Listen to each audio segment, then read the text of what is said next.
اعوذ باللہ من الشیطان الرجیم بسم اللہ الرحمن الرحیم۔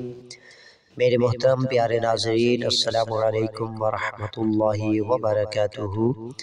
میں امید کرتا ہوں کہ میرے تمام دوست احباب خیر و عافیت کے ساتھ ہوں گے۔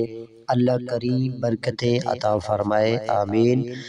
میرے محترم پیارے ناظرین، یہ ویڈیو ان خاص بھائیوں کے لیے ہے، اپنی بہنوں کے لیے جو یہ شکایت کرتے ہیں کہ ہمارے چہرے کے اوپر داغ دھبے آ گئے ہیں، جس کی وجہ سے ہمیں تکلیف بھی ہوتی ہے۔ کبھی کبھی تو تکلیف کا سامنا بھی کرنا پڑتا ہے، یا ہمارا چہرہ بلیک ہو چکا ہے، کالا ہو چکا ہے، تو اس کو روشن کیسے کریں؟ تو آپ کو کسی کریم کی ضرورت نہیں پڑے گی، ڈاکٹر کے پاس جانے کی ضرورت نہیں ہوگی۔ انشاءاللہ میں آپ کو ایک روحانی علاج بتاتا ہوں، روحانی وظیفہ بتاتا ہوں۔ یہ وظیفہ کرنے کے بعد اللہ تعالیٰ اپنے حبیب صلی اللہ علیہ وسلم کا صدقہ آپ کو شفاعت بھی دے گا، شفا یابی عطا فرمائے گا، شفا کلی عطا فرمائے گا، اور آپ کا چہرہ بھی روشن ہو جائے گا۔ اس کے لیے آپ نے کرنا کیا ہے؟ جب بھی آپ نے صبح سویرے اٹھنا ہے تو اٹھنے کی دعا آپ کو پڑھنی چاہیے۔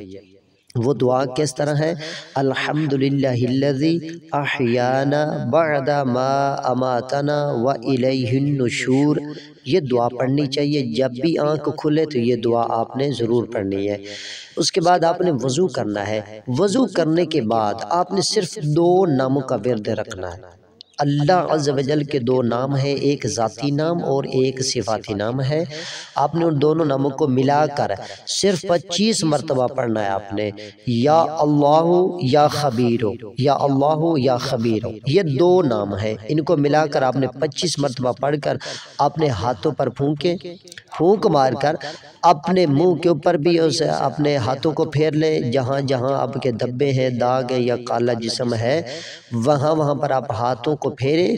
یہ اپنا وظیفہ چند روز کرنے کے بعد انشاءاللہ عز و جل آپ کے داغ دھبے بھی دور ہو جائیں گے، آپ کا چہرہ بھی روشن ہو جائے گا انشاءاللہ عز و جل۔